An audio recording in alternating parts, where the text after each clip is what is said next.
pendalaman kitab suci.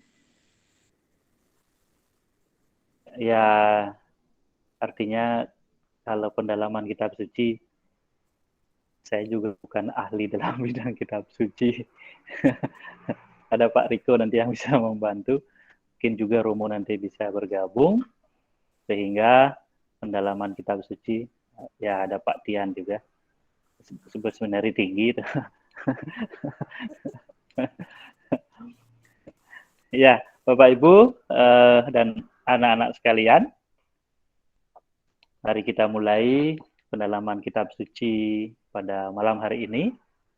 Pertemuan yang ketiga dengan tema Yesus sahabat bagi mereka yang menderita. Yesus sahabat bagi mereka yang menderita.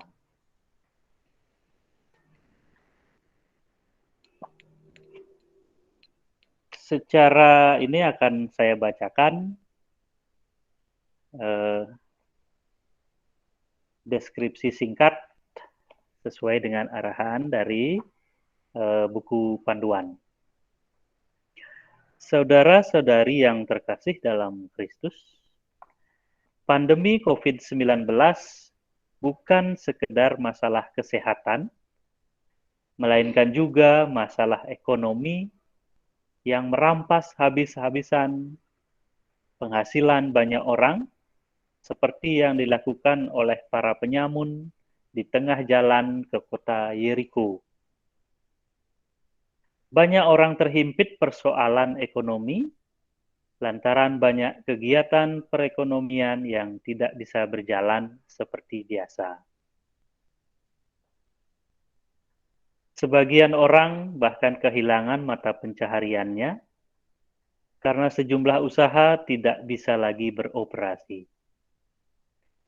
Menghadapi situasi sulit yang menyebabkan banyak orang menderita ini, kita perlu merenungkan sosok Yesus yang menjadi sahabat bagi mereka yang menderita dan yang memberi tanggung jawab kepada kita untuk menolong sesama. Dengan permenungan ini, kita diajak untuk menerima orang lain yang jatuh tergeletak karena beban hidup sebagai sesama yang harus ditolong tanpa memandang status sosial, ekonomi, budaya, politik, bahkan agamanya. Demikian untuk deskripsi singkat. Minta maaf Pakku, biasanya ada lagu? Tidak pernah kita nyanyikan lagu, langsung aja. Ya, baik, kita langsung saja ya. Bapak, Ibu, dan anak-anak sekalian, mari kita awali dengan tanda kemenangan kita dalam nama Bapa dan Putra dan Roh Kudus. Amin. Tuhan beserta kita sekarang dan selama-lamanya. Saudara-saudari dan anak-anak yang terkasih dalam Kristus, dalam pertemuan ketiga ini, kita diajak untuk mendalami, merenungkan, dan mencari pesan dari perikop Injil Lukas tentang perumpamaan orang Samaria yang baik hati. Bacaan nanti dari Injil Lukas bab 10 ayat 25 sampai 37. Perumpamaan tentang orang Samaria yang baik hati. Melalui orang Samaria itu, kita diajak untuk melihat sosok Yesus sebagai sahabat bagi mereka yang menderita karena dianiaya atau ditolak oleh masyarakat. Kita juga diajak untuk meneladani Yesus yang peduli dan memperhatikan dengan penuh kasih sayang orang-orang yang menderita dan tersingkirkan. Dari situ kita diajak untuk peduli dan tidak masa bodoh dengan penderitaan orang lain. Marilah kita berdoa. Allah Bapa yang baik, kami bersyukur kepadamu karena Engkau selalu hadir dalam perjalanan hidup kami. Kami juga bersyukur karena dapat berkumpul dengan saudara-saudari kami untuk mendengarkan sabda-Mu. Bapa yang baik, kami mohon curahkanlah Roh Kudus-Mu untuk membimbing kami dalam mendengarkan, mendalami, dan merenungkan sabda-Mu.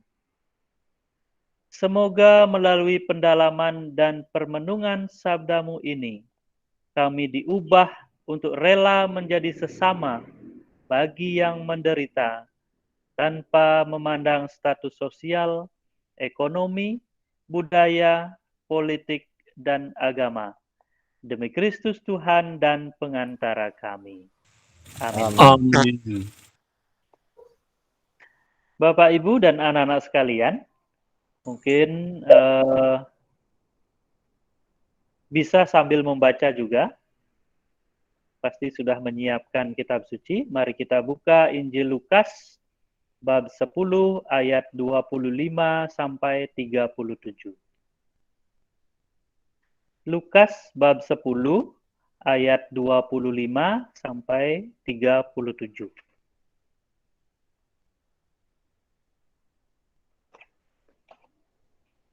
Saya akan bacakan. Pada suatu kali, berdirilah seorang ahli Taurat untuk mencobai Yesus, katanya, "Guru, apa yang harus kuperbuat untuk memperoleh hidup yang kekal?" Jawab Yesus kepadanya, "Apa yang tertulis dalam hukum Taurat? Apa yang kau baca di sana?" Jawab orang itu, "Kasihilah Tuhan Allahmu dengan segenap hatimu, dan dengan segenap jiwamu, dan dengan segenap kekuatanmu, dan dengan segenap akal budimu, dan kasihilah sesamamu manusia seperti dirimu sendiri."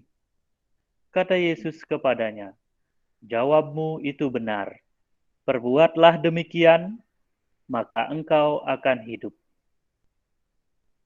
Tetapi untuk membenarkan dirinya, orang itu berkata kepada Yesus, "Dan siapakah sesamaku manusia?" Jawab Yesus, "Adalah seorang yang turun dari Yerusalem ke Yeriko.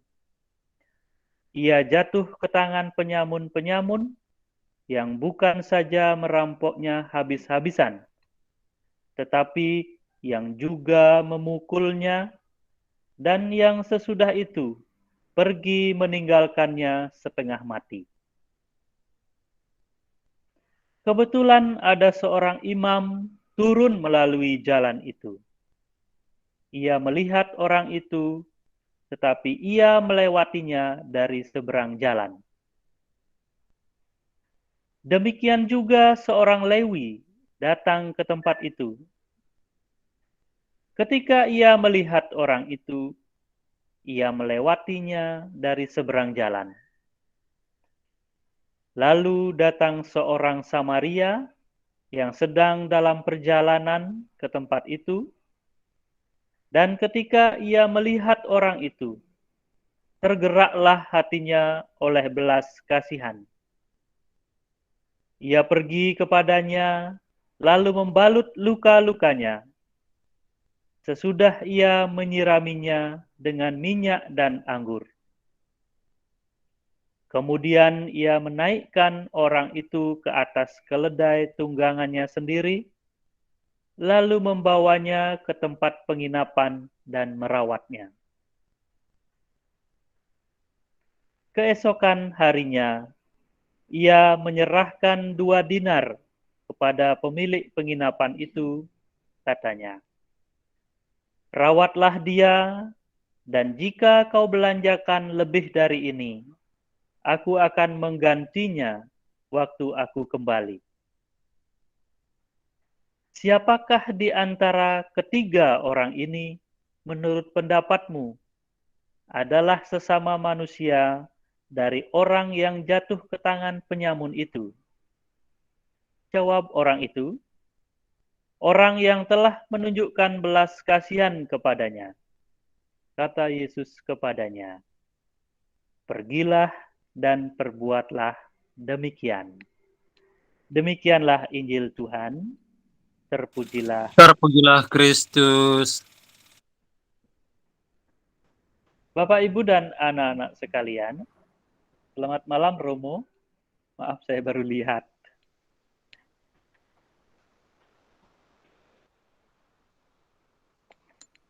Silahkan, mari Ya, kita. selamat malam, selamat malam. Selamat malam, Romo. Ya, baru masuk ini ya. Tadi ada undangan dari Mas Dedi. Ya. Ini Benediktus kan? Lingkungan apa ini? Benediktus? Benediktus, Romo, tukul Oh, saja. ya, tetangga ya. Tetangga Ya. pastoran. Tetangga pastoran. Tetangga di sebelah utara, Romo. Ya. Ayo, silahkan. Apa-apa. Oke. Baik, Bapak, Ibu, dan anak-anak sekalian, kita akan lanjutkan dengan pendalaman teks setelah saya bacakan tadi bacaan dari Injil Lukas bab 10 ayat 25 sampai 37 tentang orang Samaria yang baik hati. Bapak, Ibu, dan anak-anak sekalian pasti juga sudah membaca sendiri maksudnya ya, di rumah masing-masing. Mengenai atau cerita tentang orang Samaria yang baik hati ini, itu sudah sangat sering kita mendengar. Bahkan mungkin lagunya juga kita hafal paling ya. Lagunya dalam Mada Bakti itu sudah sangat kita hafal. Kemudian kalau cerita tentang orang Samaria yang baik hati ini, kalau saya secara pribadi tidak bisa membayangkan bagaimana dari Yeriko ke Yerusalem itu, apakah dari gunung ke kota atau seperti apa, itu tidak bisa membayangkan. Tapi yang jelas bahwa artinya ada orang pergi dari satu tempat ke tempat lain. Anggap saja Yesus memberikan perumpamaan seperti itu. Bapak, Ibu, dan anak sekalian, ada pertanyaan nomor 1. Bapak, Ibu, dan anak-anak silahkan nanti memberikan tanggapan. Kira-kira apa yang harus diperbuat untuk memperoleh hidup yang kekal? Apa yang harus diperbuat untuk memperoleh hidup yang kekal? Bapak, Ibu, silahkan. Anak-anak juga boleh.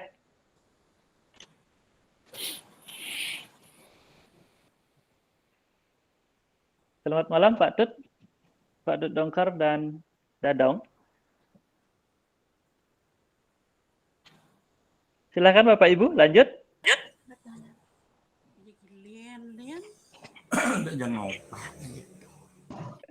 Tidak apa-apa Ya. Pak Tut dan Dadong.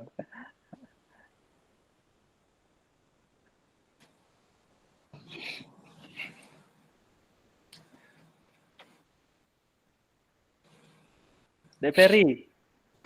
Nomor 1 Dek Ferry. 1. Oke, kalau ditanyanya apa yang harus diperbuat untuk memperoleh hidup yang kekal, kalau sesuai dengan Injil yang tadi dibaca, malahan dijawab apa yang tertulis di hukum Taurat.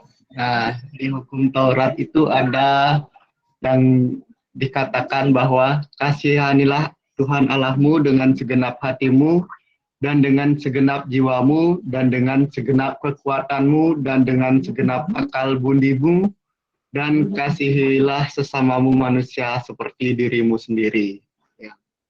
Itu menurut saya sih itu udah semua yang bisa kita perbuat untuk memperoleh hidup yang kekal. Jadi kesimpulannya adalah berbuat baik. Ya, jadi apa sih itu berbuat baik? Ya itu sesuai dengan hukum Taurat yang dikatakan tadi. Kayak gitu udah tadi. Ya, terima kasih Dek Ferry.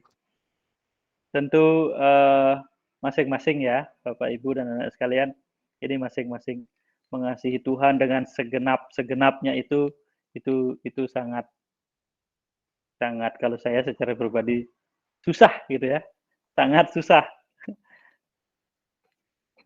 Baik, kita lanjutkan. Yang nomor 2, siapakah sesamaku?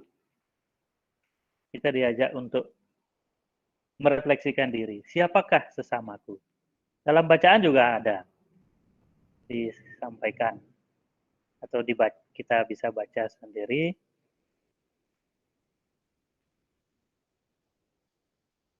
Bu Tri, minta tolong Bu Tri.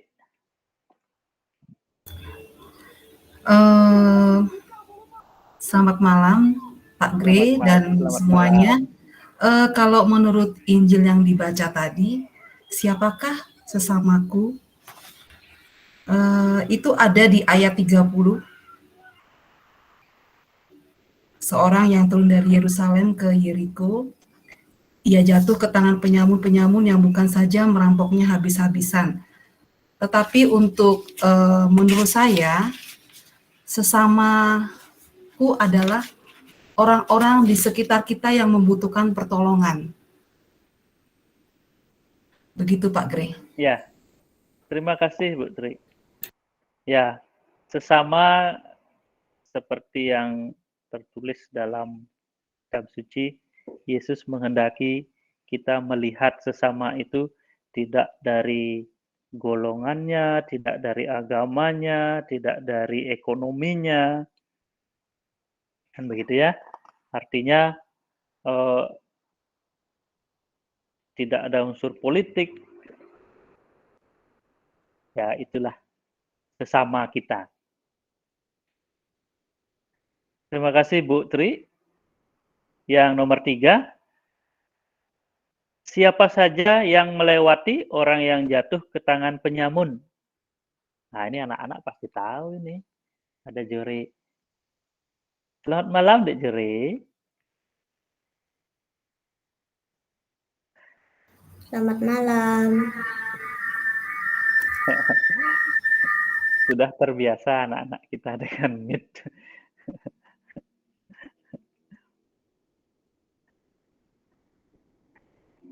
Pak Man Sudana bergabung. Pak Man, kira-kira siapa saja yang lewat sesuai dengan yang tertulis dalam kitab suci.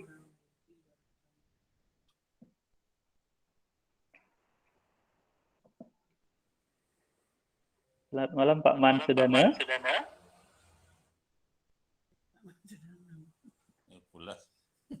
Mungkin masih di dapur.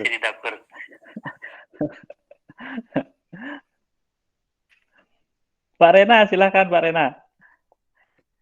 Siapa saja yang melewati orang yang jatuh ke tangan penyamun?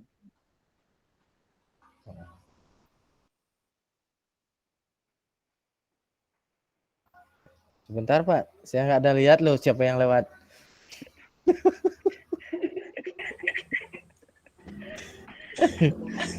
Ya, boleh saya jawab yang paling tua nih. Silakan. Oh ya Pak. Pak. Silakan Pak. Ya, yang lewat seorang imam, Iya, orang Lewi, dan orang Samaria. Mungkin banyak orang lewat lagi. Bisa jadi. Mungkin itu satu-satunya jalan dari Yeriko ke Yerusalem. Sehingga mungkin harusnya banyak orang yang lewat. Terima kasih Pak Dut. Ya, sama-sama. Lanjut yang nomor 4. Siapakah yang menunjukkan belas kasihan?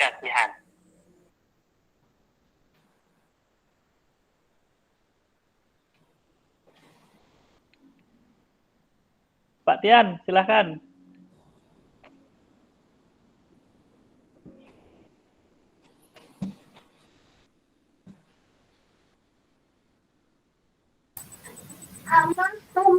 Belum di mute, Pak Tian.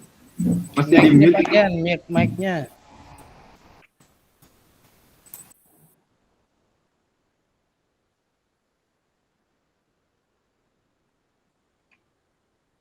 Selamat malam Pak Tian, silahkan. Nomor 4, siapakah yang telah menunjukkan belas kasihan? Ya, silahkan. Yang menunjukkan belas kasihan adalah orang Samaria. Orang Samaria yang dalam hal ini kalau kita ketahui dalam sejarah itu adalah musuhnya orang Yahudi gitu. Mereka satu bangsa tapi bertentangan sangat beda suku lah. Jadi mereka tuh saling membenci. Jadi justru di sini itu justru orang Samaria itu menunjukkan belas kasihan tanpa memandang bahwa itu adalah yang dia tolong itu adalah orang Yahudi.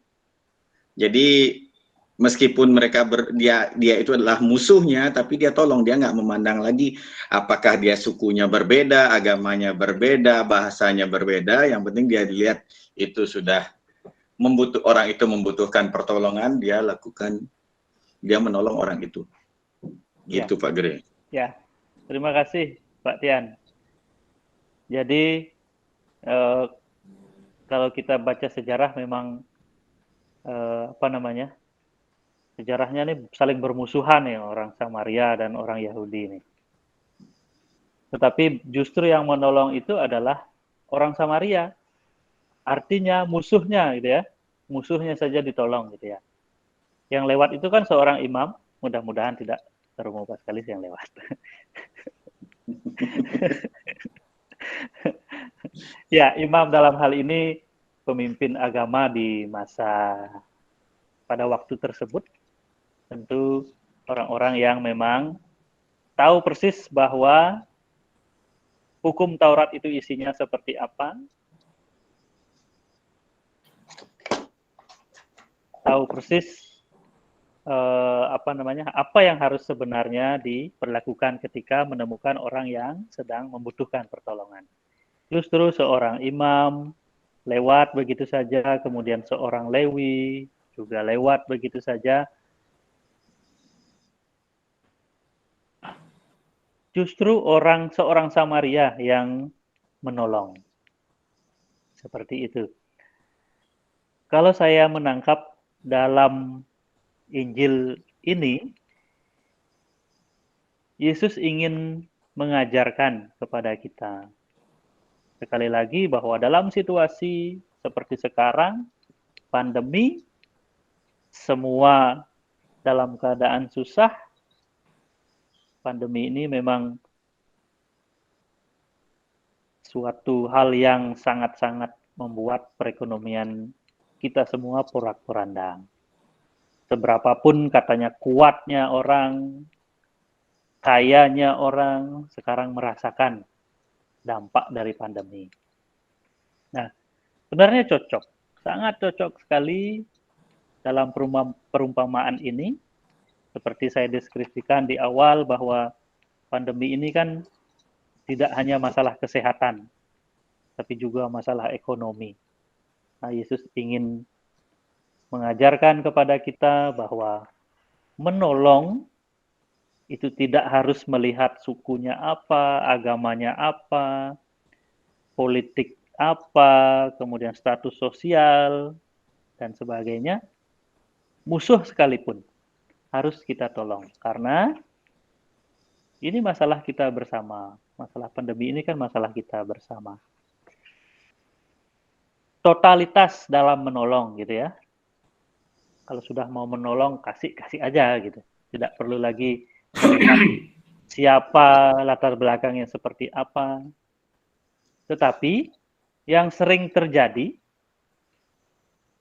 saya sendiri pun sering mengalami, untuk menolong orang itu kan kadang-kadang saya juga berpikir, saya aja kurang harus menolong orang kan gitu ya. Atau berpikir, saya belum dapat rezeki. Bagaimana bisa menolong orang sementara rezeki saya aja kurang gitu ya. Tetapi hari ini kita belajar, kita diajarkan oleh Yesus bahwa menolong orang perlu totalitas.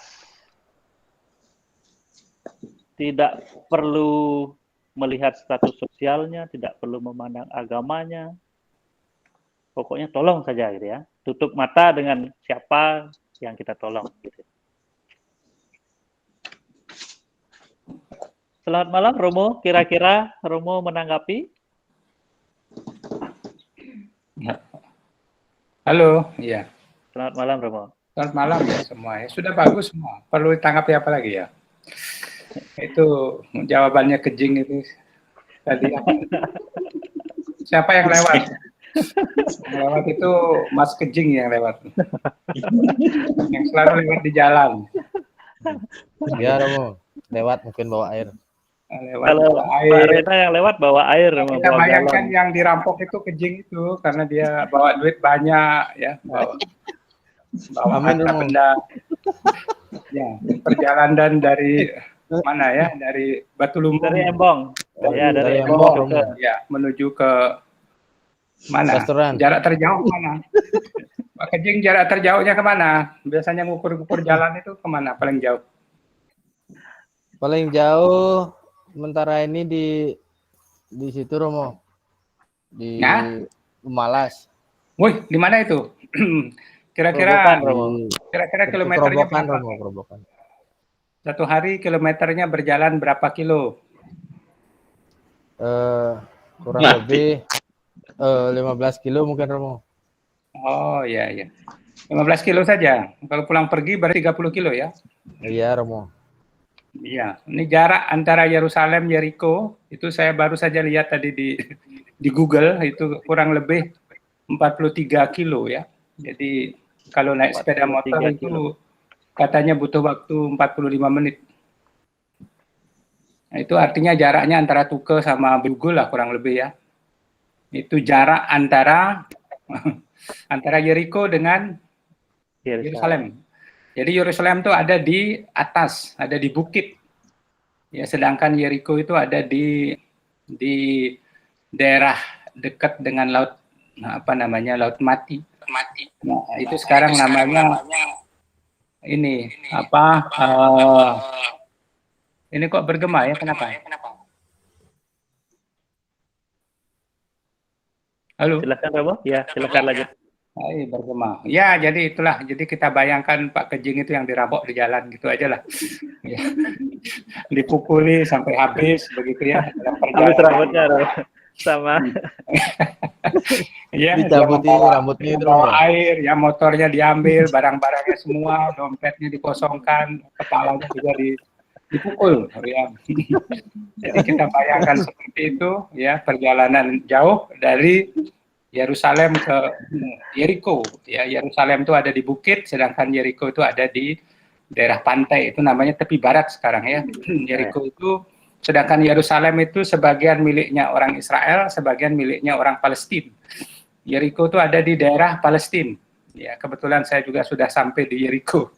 Ya, jadi Yerusalem itu daerah perbukitan. Ya, jadi kalau naik bus itu ya kurang lebih lah seperti itu ya. Kurang lebih 30 sampai 40 menit kita sudah sampai. Tapi pada zaman dulu kan tidak ada yang namanya bus, yang namanya sepeda motor, ya. Jadi perjalanan yang cukup jauh.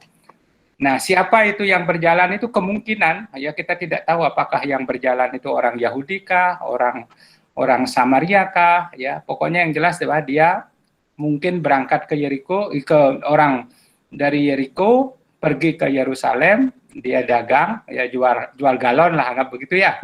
Jual galon ke Yerusalem. Nah itu dia pulang, ya membawa duit, ya sama seperti Kejing itu duitnya banyak itu di dompetnya itu. Nah itu dia dirampok lah di jalan, kurang lebih seperti itu. Ya lalu yang apa namanya, yang tolong itu ternyata orang Samaria. Nah, orang Samaria seperti yang dijelaskan tadi itu betul ya. Orang Samaria itu warga kelas 2 ya di hadapan orang Yahudi. Mengapa sebagai warga kelas 2? Karena dianggap sebagai orang Yahudi campuran. Kitab sucinya pun dianggap tidak lengkap ya. Jadi dia itu hanya mungkin mengenal Taurat saja, tapi kitab nabi-nabi dia tidak kenal. Ya itu dianggap sebagai sampradayanya orang Hindu ya, Ari Krishna lah mungkin ya. Jadi sebagai sempalan begitu dianggap sebagai warga kelas 2. Ya, itulah ceritanya kurang lebih seperti itu. Lalu cerita Yesus itu memang selalu menarik ya. Karena dia berangkat dari fakta. Berangkat dari fakta itu maksudnya ya betul-betul situasinya, ya. Yerusalem apakah ada? Betul ada, ya. Yeriko apakah betul ada? Ada, ya. Kemudian juga orang Levi itu sama dengan orang bangsawan lah kalau kita di Bali itu. Jadi dia Brahma, orang Brahmana. Orang Levi itu sama dengan orang Brahmana kalau di Bali. Yang berhak menjadi imam itu yang orang Brahmana itu, ya.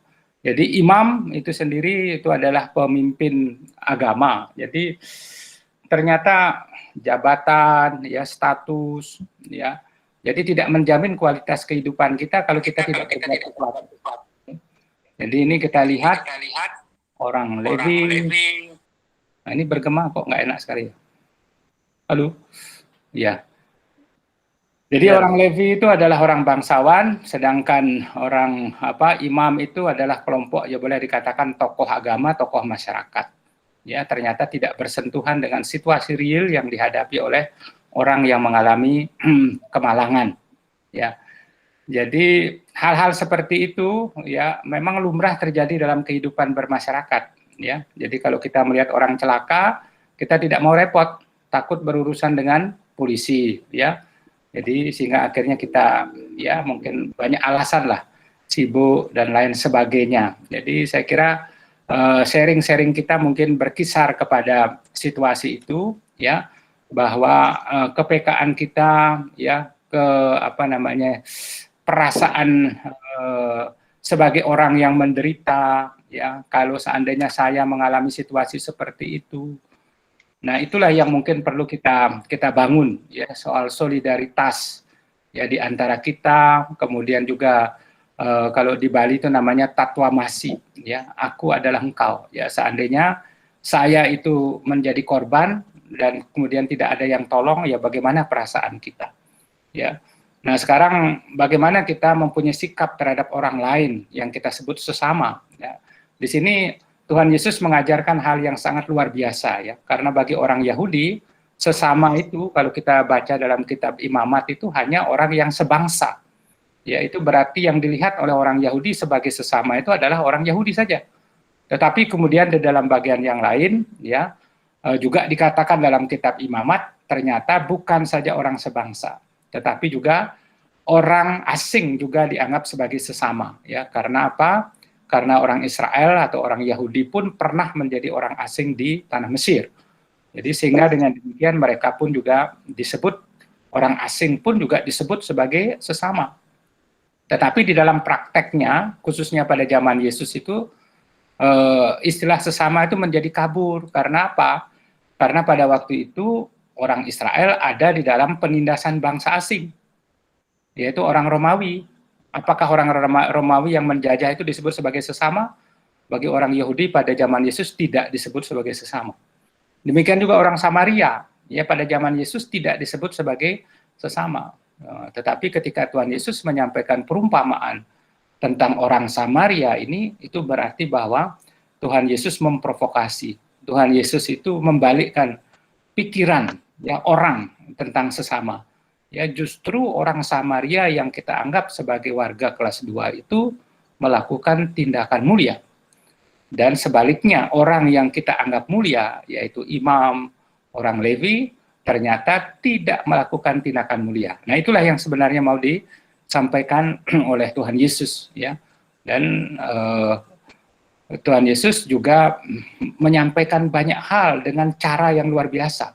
Pertama kan dialog, kan, tentang hidup kekal, tetapi kata dicobai, nah itu berarti ahli Taurat itu tidak tulus bertanya untuk mencobai, kan begitu. Lalu dia bertanya, guru, ya, apa yang harus kulakukan untuk memperoleh hidup yang kekal? Nah, dia sanjung-sanjung Yesus sebagai guru, tetapi di balik itu dia sebenarnya mau membanting Yesus, ya. Apakah Yesus ini layak disebut sebagai guru atau tidak, ya? Itu tujuannya, makanya disebut kata istilah mencoba itu menurut saya itu sangat penting kita ini, karena kita pun juga sering seperti itu, ya, sanjung orang tinggi-tinggi, banting, kan begitu, ya. Itu juga sikap kita, ya. Dan ternyata Yesus memberikan jawaban dengan pertanyaan. Itu namanya jawaban Sokratis namanya, ya. Jadi ketika orang bertanya lalu dijawab dengan pertanyaan. Dan ternyata ahli Taurat sebenarnya nggak kecewa ya, gagal dia mencoba Yesus, malahan dia dibanting oleh Yesus, kan begitu akhirnya kan, dibanting oleh Tuhan Yesus, lalu kemudian supaya dia tidak tidak merasa malu, lalu kemudian dia mengajukan pertanyaan yang kedua, siapa sesama? Dan itu pun juga terasa lucu ya, ahli Taurat, ahli kitab, ya ternyata tidak tahu siapa itu sesama, ya. Lalu Tuhan Yesus mulai menjawabnya pun juga tidak dengan langsung, tetapi dengan cerita. Nah ini kita melihat Yesus ini seorang guru yang sangat luar biasa, karena dia mengajar kita dengan berdialog, ya, dengan berdiskusi, dan juga sekaligus dengan bercerita. Nah ini Yesus ini sangat luar biasa, ya. Jadi menurut saya cerita tentang orang Samaria ini adalah sebuah permenungan juga untuk kita, ya. Karena bagian yang terakhir itu sangat penting itu. Apa itu kalimat terakhir itu? Jadi coba baca. Kalimat terakhir itu menurut saya itu sangat-sangat penting dan itu yang paling susah. Apa bunyinya apa?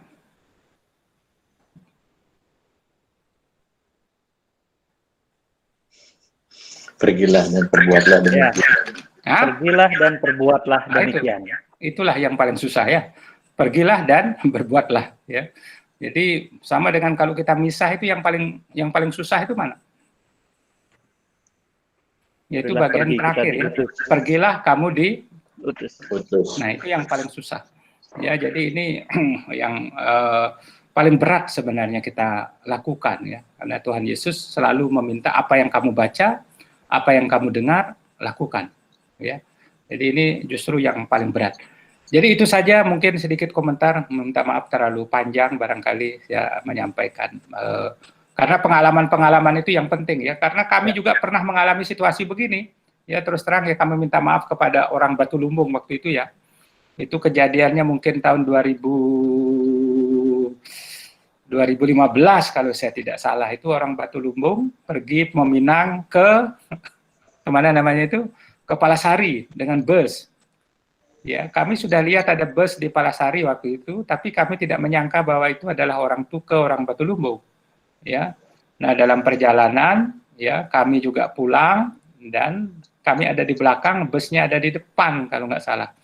Dan nabrak apa itu ya, tiang listrik atau apa, dan hampir masuk jurang. Iya, masuk jurang itu. Dan kami ada di depan, kami yang melewati, ya bus itu kami lihat, ya mungkin ya kira-kira ada berapa kilo di depan kami, lalu kami kok tiba-tiba kami lihat ada bus nyelonong hampir masuk jurang itu. Kami tidak berpikir bahwa itu adalah umat. Ya, kami sempat berhenti sebentar, oh ada bus gitu, langsung kami jalan. Nah, setelah sampai di Mengui, ya ada salah satu umat yang nelpon, Romo, ini kami sedang, waduh, ternyata umat kita. Ya, jadi ini ternyata ya itulah peristiwa-peristiwa yang terjadi ya, bahwa kita itu ternyata banyak hal kita tidak peka, banyak hal kita tidak peduli, banyak hal kita abai terhadap sesama kita. Ya, karena kita anggap apa? Tidak berkepentingan dengan kita. Nah, itulah mungkin kesalahan kita di dalam hidup menggereja, ya, dalam kehidupan bersama. Ya, misalnya kita sebagai ketua lingkungan, itu kan bukan urusan saya, ya. Jadi seringkali kita menjadi orang yang cuek, menjadi orang yang tidak peduli, itu karena kita mungkin merasa bahwa itu bukan bagian saya atau tidak ada hubungannya dengan saya.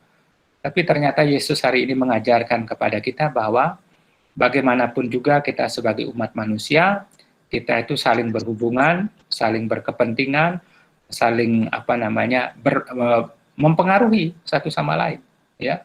Jadi jangan kita menganggap bahwa kita ini kan warga biasa saja, warga gereja biasa saja, tetapi kita semua saling berpengaruh. Ya. Jadi itu saja yang mungkin bisa saya sampaikan pada kesempatan ini. Mungkin ada yang mau menambahkan, silakan. Terima kasih Romo.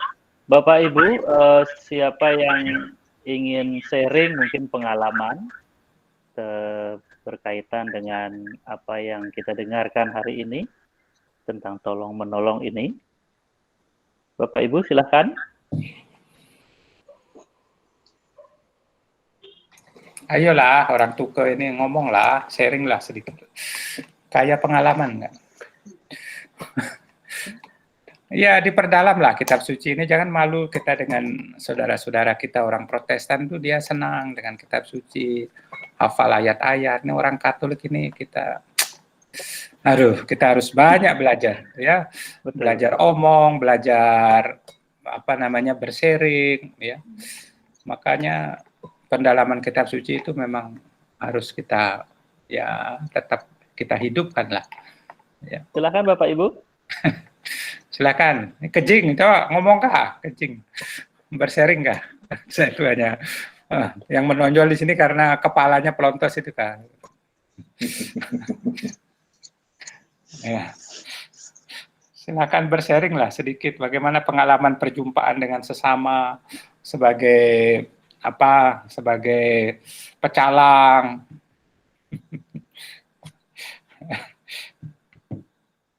Ya. Ayo, ngomong Kak. Silakan Pak Rena. Boleh. Saya tidak bisa bercerita, Romo.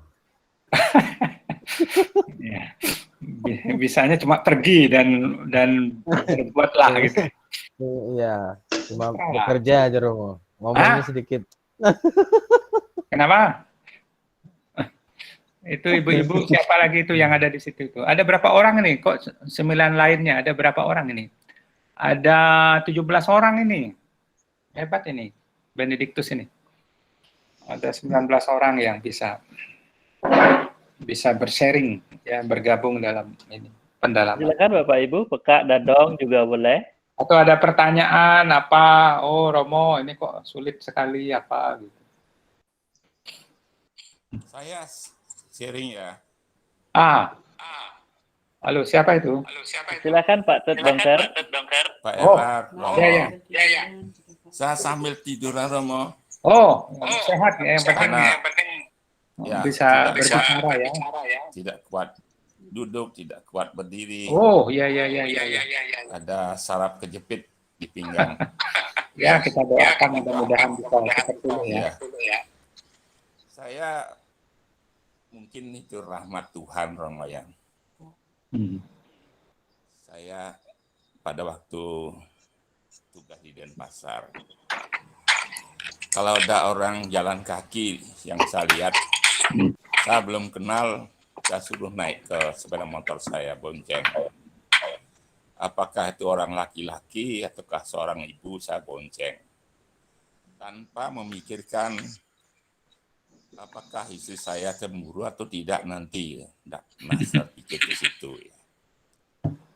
Suatu saat ada seseorang yang jalan kaki di dekatnya Pak rumah Tameyase, tahu ya rumah Pak Tameyase di Dalung tuh.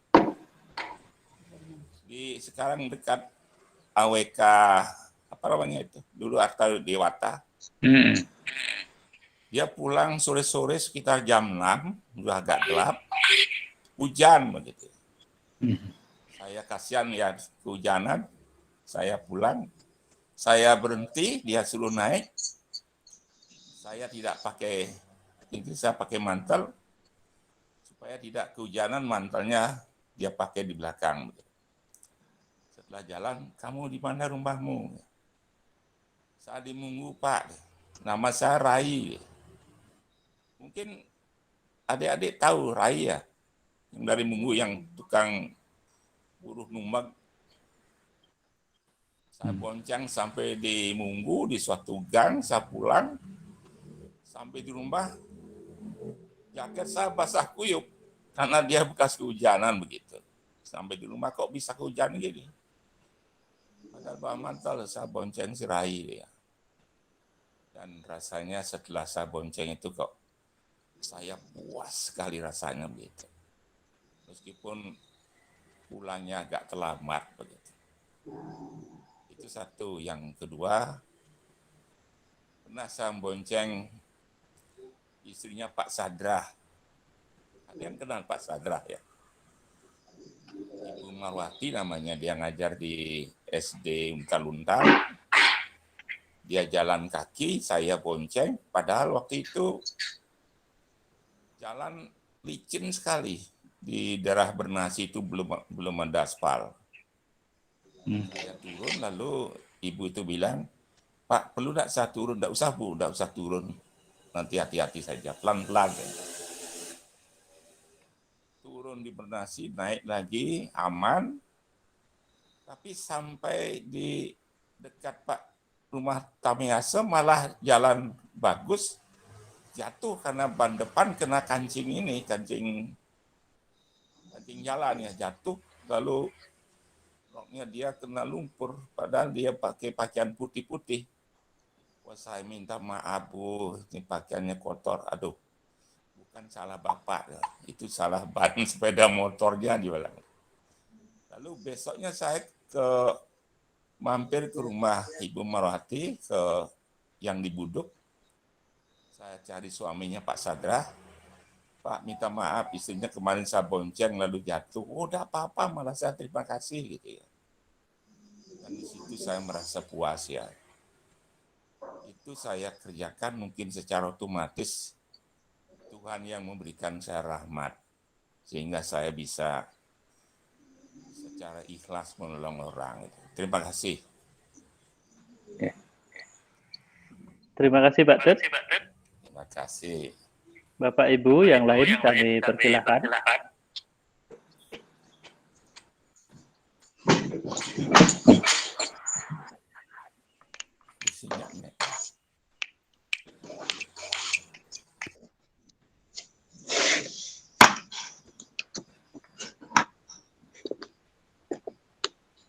Silakan Bapak Ibu, ada yang mungkin mau sharing mengenai pengalaman menolong orang gitu ya. Baik itu kenal ataupun tidak kenal seperti Pak Tut Dongker tadi. Silakan.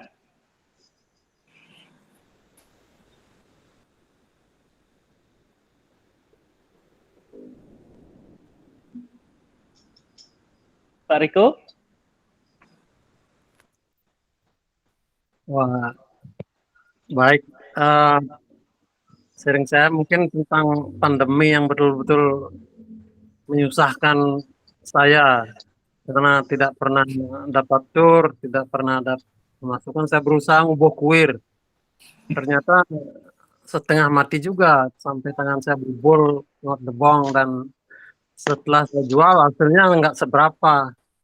Saya ada di posisi orang yang dirampok itu tidak bisa ingin ditolong dan tidak bisa keluar dari posisi itu, apalagi seperti Maria yang bisa menolong, boro-boro menolong. Keadaan begini ini betul-betul susah sekali.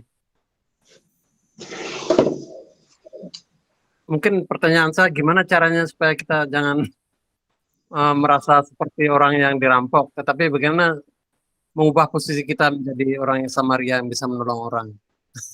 Itu sharing saya. Terima kasih Pak Riko.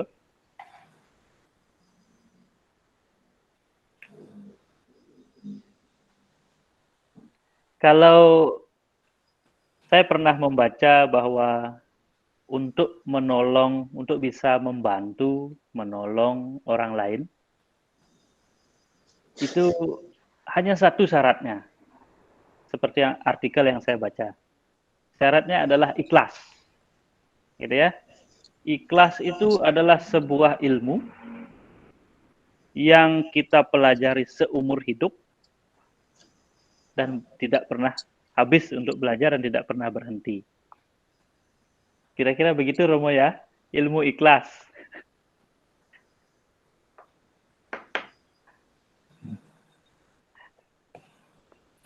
Bapak Ibu silakan.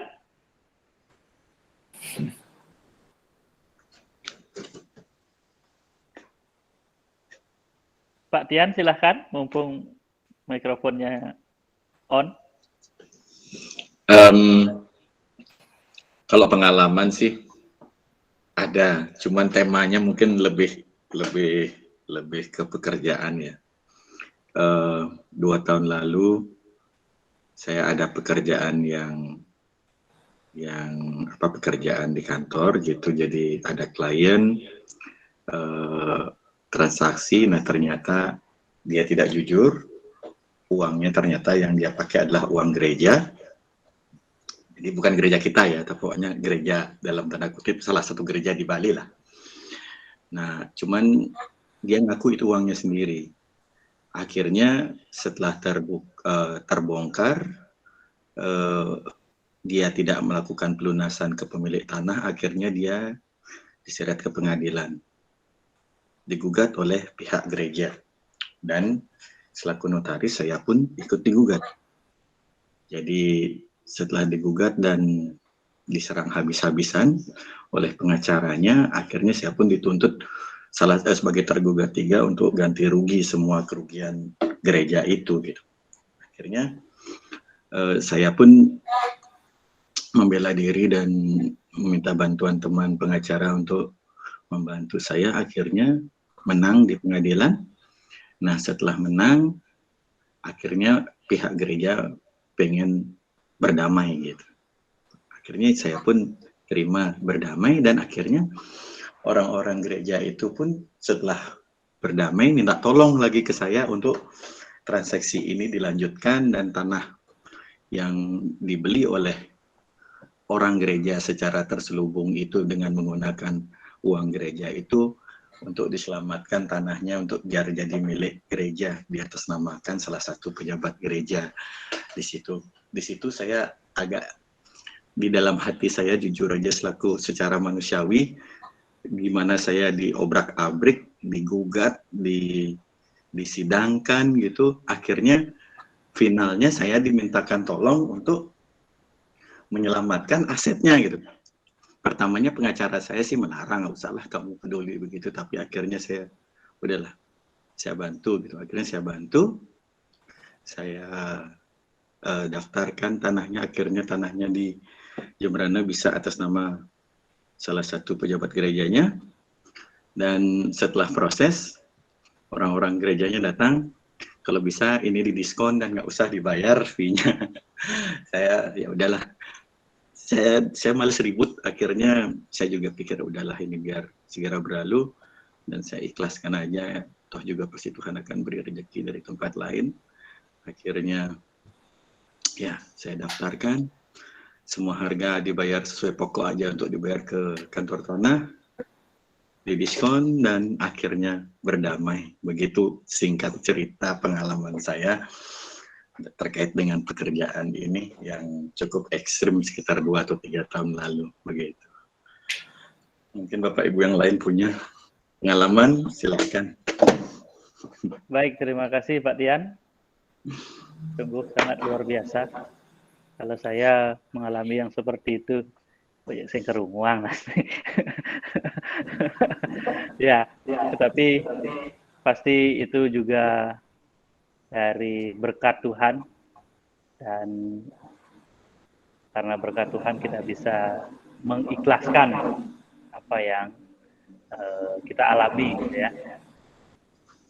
Saya juga tahu persis bahwa di lingkungan kita juga banyak orang baik, suka menolong, suka memberi, banyak sekali di lingkungan kita. Berdonasi, menderma, itu banyak sekali. Tidak bahkan kalau dari segi ekonomi bukan orang kaya, itu sering saya karena kebetulan mencatat donasi-donasi yang masuk, sehingga tahu bahwa memang banyak sekali dari lingkungan kita, dari paroki kita. Ada yang berjualan, kemudian 10.000, 20.000 itu setiap hari hampir didonasikan. Artinya keikhlasan untuk memberi gitu ya. Kalau kaitan dengan bacaan pada hari ini, menolong sesama. Hal kecil sekalipun, tidak perlu yang terlalu besar. Tidak perlu hal-hal mewah, tetapi hal-hal kecil yang bisa kita buat Mari saya pada hari ini belajar bahwa sesama bukan tidak harus orang yang seagama, tidak harus status dengan ekonomi yang bagus, tapi saya belajar pada hari ini dan juga mungkin kita semua bahwa seperti yang disampaikan Romo juga tadi, kita diajak melihat sesama kita itu siapa. Bapak Ibu, masih ada yang mau sharing? Saya persilahkan, mungkin lagi 2 menit. Pak Ibu, silakan.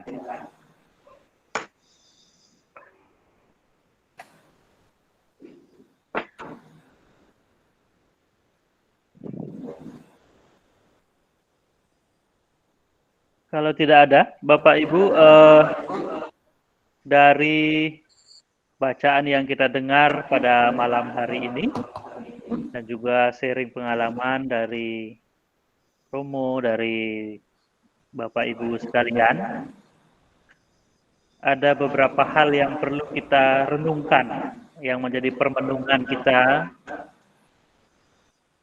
untuk selanjutnya.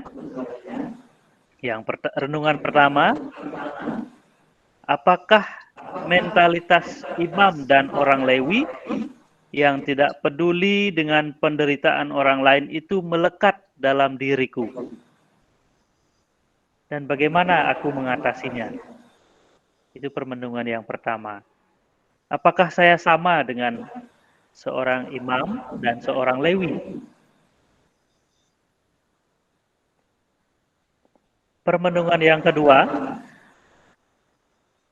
apakah aku sudah meneladani orang Samaria yang secara spontan dan tanpa memperhitungkan untung rugi membantu orang lain yang sedang membutuhkan?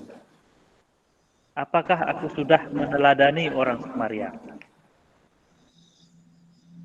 Permenungan ketiga, apakah aku juga pernah menemukan orang Samaria yang murah hati ketika aku sedang membutuhkan pertolongan?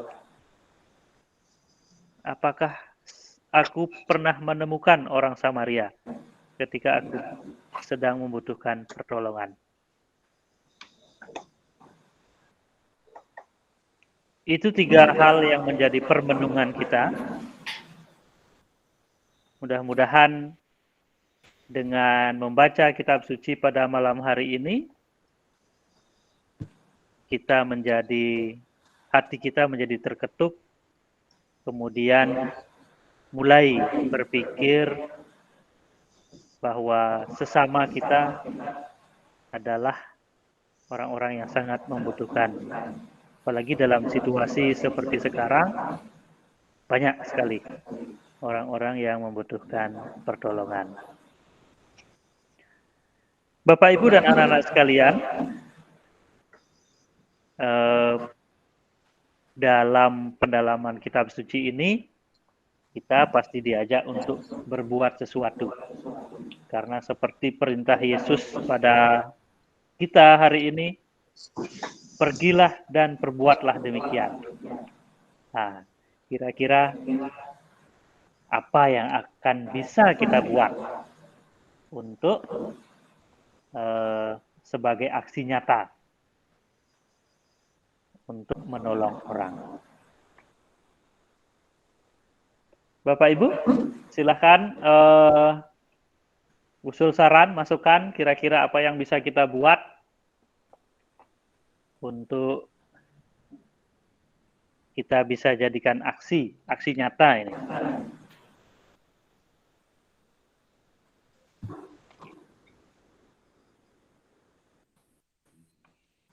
Saya usul ya. Silakan Pak Ted. Halo. Nggih. Ya, pengalaman yang sudah lewat. Ada keluarga yang sangat membutuhkan karena kena COVID. Dan sepertinya kita yang sehat kok diam saja dan merasa takut kalau kena. Bagaimana kalau setelah ini andai kata, mudah-mudahan tidak ada ya. Andai kata ada di salah satu keluarga kena COVID dan terpaksa harus isolasi mandiri di rumahnya, apa tidak baik secara serentak dengan menggunakan gas di dalam atau langsung mengedarkan list untuk membantu mereka meringankan beban, terutama untuk membelikan keperluan sehari-hari seperti bahan makanan atau mungkin vitamin dan sebagainya. Itu usul saya. Terima kasih. Terima kasih Pak Tut. Bagaimana Bapak Ibu? Silahkan menanggapi usul dari Pak Tut Dongker. Atau mungkin ada usulan yang lain juga. Persilahkan.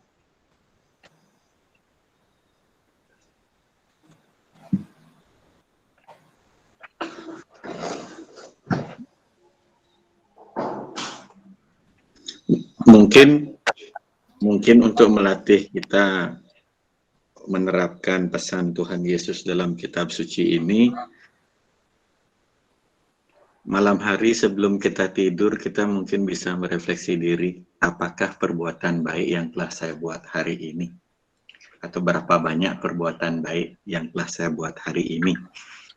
Mungkin itu kita bisa renungkan dan pikirkan, apakah sudah berbuat baik atau belum. Misalnya, kalau orang menyeberang jalan, apakah kita kasih lewat atau kita tetap tancap gas gitu. Biasanya yang begitu orang ada nyebrang itu bukannya kita mau berhenti tapi ilut gas biar ya memotong jalan kita gitu. Itu hal-hal sepele mungkin salah satu yang mungkin kita bisa perbuat untuk melatih diri bisa menolong orang dalam hal-hal kecil.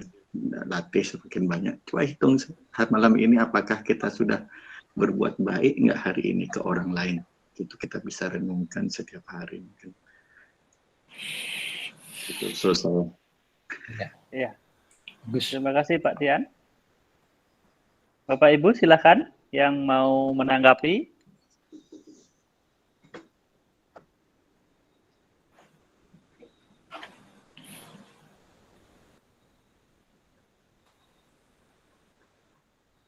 Ya, saya coba ya. Halo. Romo. Ya, Romo. Ya, ini hanya memancing-mancing saja. Tapi saya tertarik tadi apa yang dikatakan Pak Riko ini. Ya, kita ini bukan orang Samaria, kita bukan orang Lewi, kita bukan imam, ya. Tapi kita justru yang menjadi korban, kan begitu. Jadi kita ini justru adalah orang yang yang tidak berdaya, yang perlu ditolong. Nah, ya kalau memang situasinya begitu kan menjadi sulit akhirnya ya. Artinya justru kita yang harus menolong, sekarang kita yang justru yang harus ditolong. Sehingga yang menjadi refleksi kita itu adalah apakah kita itu hanya bisa menolong kalau kita punya? Apakah kita itu bisa menolong kalau kita itu adalah orang yang kaya? Nah, kan begitu akhirnya kan. Yang perlu kita lihat lebih jauh ya. Jadi siapa sih sebenarnya yang bisa menolong itu? Apakah yang bisa menolong itu hanya orang yang kaya?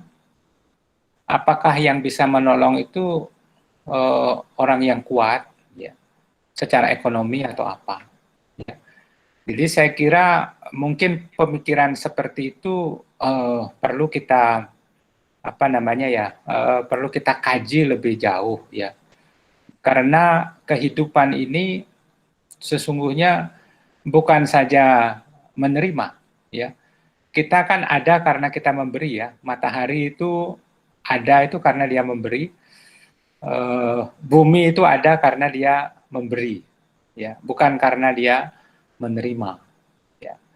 Jadi sehingga situasi sulit apapun yang kita hadapi, ya, jadi kita itu harus bersikap seperti janda miskin itu, ya, memberi dari apa? Memberi dari kekurangan. Nah, saya kira prinsip itulah yang perlu kita bangun, ya. Jadi kita memberi bukan karena kita kelebihan, tetapi kita itu harus memberi karena kita kekurangan. Nah, ini yang harus kita terapkan, ya. Nah, mungkin ya saya mengusulkan di sektor Benediktus nih, ada nggak tempat penampungan untuk beras? Ini saya punya kelebihan beras 1 kilo, saya akan tampung di rumahnya siapa? Saya punya kelebihan uang receh lah, bisa nggak saya tampung? Di mana? Ya, jadi misalnya kita katakanlah 1 bulan atau 1 minggu kita habis misalnya beras, misalnya katakanlah 10 kilo. Dan karena saya mau menyisihkan 1 kilo, ada nggak tempat penampungan untuk beras saya yang 1 kilo itu yang saya mau bagikan kepada siapa saja yang membutuhkan. Sehingga kalau ada warga misalnya, ternyata itu ada di situ, ke sana dia akan lari begitu. Karena saya lihat di sepanjang jalan Gatot Subroto itu, ternyata di situ ada anak-anak muda yang membagikan nasi bungkus gratis gitu loh. Kenapa kita tidak bisa berbuat? Nah, itu yang perlu kita pikirkan ya di sektor kita. Janganlah kita berpikir dalam skop paroki. Mungkin kita di Benediktus ini dalam situasi pandemi ini ternyata ada penampungan beras, ada penampungan hasil bumi, yang kita rasa kita harus meyakinkan diri kita, semakin kita memberi, itu berkat kita itu akan berlimpah. Nah, itu yang harus kita tanamkan di dalam diri kita, ya. Jadi kalau kita menunggu kita menjadi kaya, kapan kita akan menjadi kaya? Ya. Kalau kita tunggu kita menjadi seorang penguasa, kapan kita menjadi penguasa? Enggak pernah, ya. Jadi maka dari itu mungkin ya di sektor Benediktus ini siapa tahu menjadi pilot project. Cobalah buat tempat penampungan apa saja, misalnya pakaian yang mungkin kita tidak punya, tidak perlulah kita kumpulkan di situ, ya, sehingga ada rumah bersama lah, namanya rumah bersama, yang artinya siapa yang lapar dia bisa datang ke sana. Saya ternyata nggak punya beras hari ini. Ada nggak di tempat penampungan? Ternyata ada, ambil 1 kilo untuk. Begitu, mungkin ya, saya tidak tahu apakah bisa seperti itu. Terima kasih. Ya, Romo. Saya tertarik dengan yang Romo sampaikan tadi, receh ya. Mungkin kelihatannya sepele, tetapi saya yakin bahwa di rumah kita masing-masing itu cukup banyak kita menyimpan uang receh, mungkin 500-an, 1000-an, yang mungkin kita anggap tidak berharga gitu ya. Kalau saya mengusulkan bahwa dalam minggu ini mungkin dari pengurus lingkungan bisa berkeliling ke rumah-rumah khusus mengumpulkan uang receh. Karena ternyata uang receh itu kalau dikumpulkan sedikit-sedikit pasti jadi banyak juga. Iya. Bagaimana menukarnya? Bisa diserahkan ke SVD juga bisa itu uang receh. Iya, Romo. Untuk misionaris. Ya. Uang receh untuk misionaris bisa. Ya. Bagaimana Bapak Ibu? Dari Pak Rena, Ketua Lingkungan, kira-kira bisa enggak kita minggu ini atau pengurus mungkin bisa berkeliling mengumpulkan uang receh dari keluarga-keluarga. Dan saya rasa itu bisa dapat 1 ember kayaknya itu ya. Ini kan Pak Rena. Ya, yang biasa keliling dunia itu Pak. Siapa? Sambil keliling bawa galon, bawa gas, kumpulkan uang receh. Bagaimana Bapak Ibu? Saya mengusulkan mengumpulkan uang receh. Nanti uang receh itu teknis penukarannya seperti apa, mau dijadikan apa, mau dibelikan beras atau menjadi apa, itu nanti silahkan dari Bapak Ibu pengurus lingkungan bisa memikirkan. Tetapi teknisnya kita mengumpulkan dulu. Saya pikir idenya Romo bagus, dan idenya Pak Gray juga bagus. Jadi kumpul kepala lingkungan bisa aja keliling mungkin tiap hari Sabtu atau hari apa keliling. Tidak hanya receh, mungkin ada yang titip beras tapi sepatu-sepatu anaknya udah makin besar tapi sepatu-sepatunya masih cantik, kumpul aja, atau pakaian juga mungkin lemarinya udah penuh, dia sudah terus beli baju baru gitu ya, kumpulkan juga gitu biar lemarinya nggak penuh. Jadi boleh dikumpulkan, itu jadi tampung aja. Mungkin ada yang pengen pakaian yang layak atau gimana kan bisa disortir juga gitu. Lebih kalau lebih ya bisa disumbangkan juga ke panti asuhan atau kemana. Jadi idenya Romo sama idenya Pak Gre digabung aja gitu. Jadi tinggal Pak Rena aja selaku kepala lingkungan mungkin bisa jalan tiap Sabtu sore atau apa gitu. Itu bisa dimulai minggu ini. Jadi Benediktus pun jadi punya, tidak hanya punya dana cadangan tapi juga punya beras cadangan, punya ya apalah kebutuhan pokok cadangan lah. Jadi siapa yang membutuhkan silahkan datang ke tempat penampungan, ambil, nggak usah malu-malu begitu. Ya. Ya, terima kasih Pak Yan. Pak Rena, apakah aksi nyata ini bisa kita laksanakan? Atau Bapak Ibu kita bisa sepakati? Wih, bagus sekali itu ide dan sarannya. Menurut saya itu benar-benar nyata aksinya kita. Terima kasih Pak Tian. Bapak Ibu ada yang menanggapi? Kalau tidak ada, itu kita jadikan aksi nyata ya. Bapak Ibu pengurus lingkungan mohon mulai besok saya kira sudah bisa berkeliling, atau Bapak Ibu yang punya mungkin pakaian bekas layak pakai ya, kemudian uang receh itu sudah bisa dikumpulkan. Atau misalnya kalau lewat atau mampir kemana itu bisa mampir. Misalnya warungnya Pak Riko gitu sediakan kotak, lewat taruh di situ uang receh gitu ya. Atau misalnya siapkan satu kuir juga boleh itu biar diambil. Ya, kuirnya. Kuirnya bisa juga di. Siap katanya Romo, sudah oke Pak Riko. Kalau kuir didonasikan lebih bagus lagi. Ya, Makan sama-sama. donasikan saja itu biar nanti berkembang itu kuirnya Pak Riko. Ya, boleh. Ya percayalah, nanti kuir disumbangkan akan menjadi lebih banyak nanti. Baik. Begitu Pak Rena ya, Bapak Ibu sekalian, warga lingkungan Benediktus, aksi nyata kita adalah mulai mengumpulkan pakaian yang layak pakai atau sepatu atau sandal yang layak pakai. Ya. Akan mulai mengumpulkan. Kemudian ya, harus ada gudang penampungan di rumahnya siapa, ya rumahnya ketua kah, di mana harus jelas itu alamatnya. Sehingga tidak perlu ketuanya yang keliling, kasihan juga dia. Mungkin kita sendiri yang berinisiatif bahwa ini hanya harus ada tempat penampungan di mana. Bapak Ibu kira-kira tempatnya di mana ya untuk kita bisa menampung ini? Kalau saran saya, misalnya di warungnya Pak Brena begitu disediakan kotak ya kita memasukkan receh di situ. Kalau pakaian bekas, karena artinya mobilitas kita warga lingkungan Benediktus mungkin ada yang sekitar sini ya kita lewat 1.000-2.000 ada receh taruh di situ.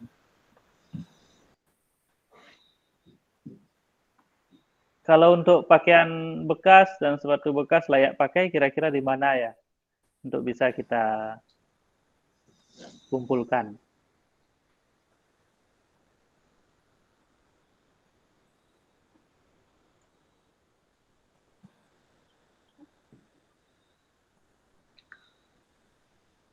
Ya, kalau baik nanti mungkin silakan nanti kita lanjutkan diskusi ini di grup WA lingkungan. Yang jelas kita sepakat bahwa aksi nyata kita adalah mengumpulkan pakaian bekas atau sepatu bekas layak pakai begitu ya.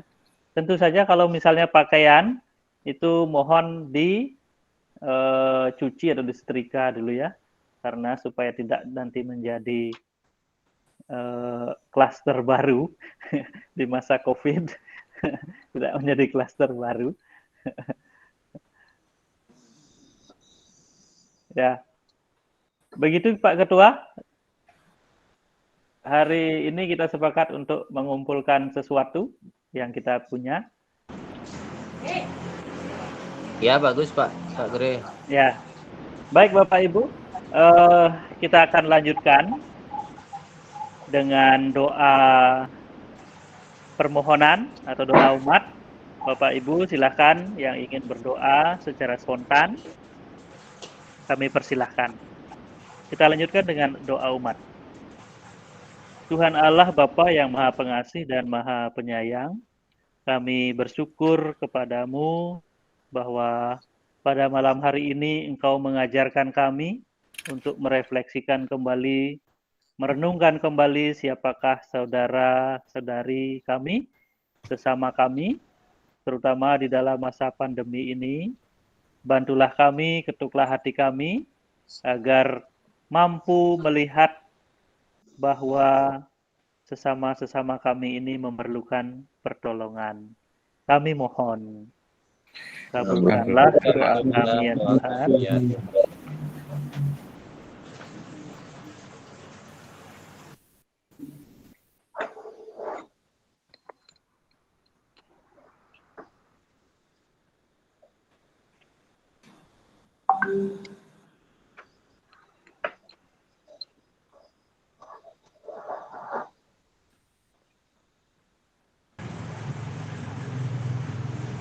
Tuhan Yesus, puji sembah dan syukur kami haturkan kehadirat-Mu atas berkat rahmat sepanjang hari ini yang Kau berikan kepada kami, berkat rahmat kesehatan, rezeki yang berkecukupan. Tuhan Yesus, sudahlah kiranya Engkau selalu memberkati kami semua yang ada di paroki ini dengan rahmat kesehatan, agar kami selalu bisa melakukan aktivitas kami, pekerjaan kami dengan baik, dan kami juga bisa membantu sesama kami, saling membantu sesama kami yang berkekurangan. Marilah kita mohon, Kabulkanlah doa kami ya Tuhan.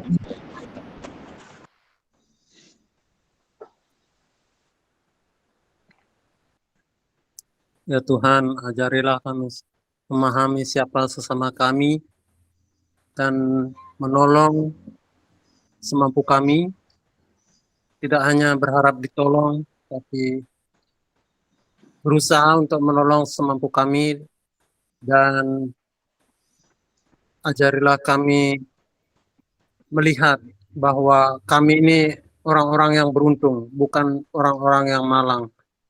Ajarlah kami melihat saudara-saudara kami yang berkekurangan dan mengalami nasib jauh lebih buruk dari kami, sehingga kami tergerak untuk menolong. Kami mohon, kabulkanlah doa kami ya Tuhan.